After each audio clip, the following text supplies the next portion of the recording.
สวัสดีครับยินดีต้อนรับเข้าสู่ช่องแต่ละวันไม่มีอะไรทำนะครับวันนี้เราก็จะมาเล่นเกมที่ชื่อว่าการไฟท์อารีนากันนะครับโอเคตายเพราะอะไรวะน่ะเราก็จะเล่นไปปุ๊บทำไมเราตายกันบ่อยจังเลยอ่ะทำไมเราตายบ่อยจังเรากัดเองเปล่า เรากัดเองหรือเปล่า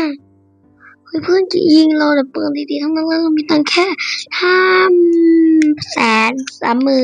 538,000 เองนะเพราะฉะนั้นเพื่อนอย่าแกล้งเราขอร้องอย่าแกล้งเราขอร้อง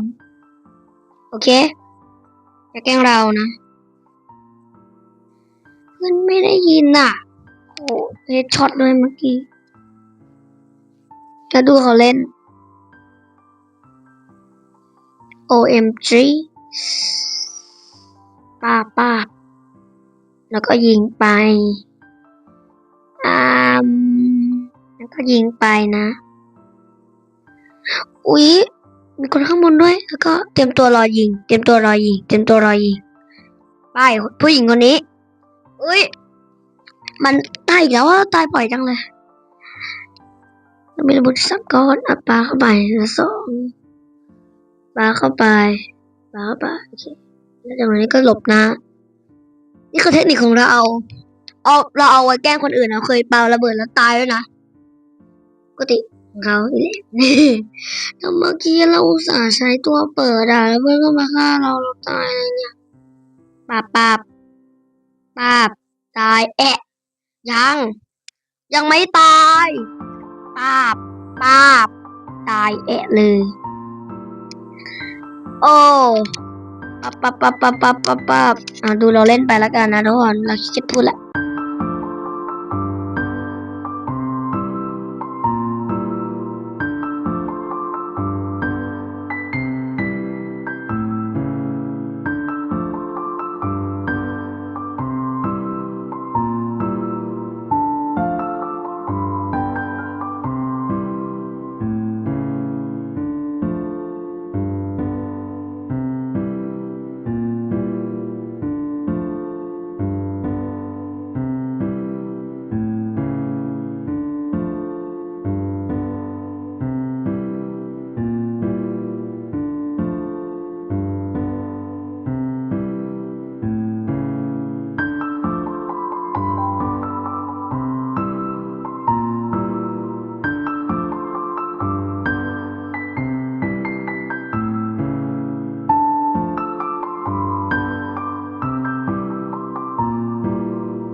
รอบใหม่แล้วสินะอุ๊ยซูซี่โอเคแล้วก็รอภาคกันเหมือนเดิมแล้วก็ขี้เกียจภาคนะแล้วก็จะให้คนดูนะโอเคไหมโอเคนะงั้นดูเราเล่นไปนะทุกคนเราใส่เพลงเอาไว้ให้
นี่ก็คือตาสุดท้ายแล้ว แต่เราก็ไม่ได้ถึงอันนี้จบหรอกเพราะฉะนั้นก็ขอบอกว่าสวัสดีนะก็อย่าลืมกดไลค์กด subscribe กันด้วยนะและกดแชร์ด้วยนะบ๊ายบาย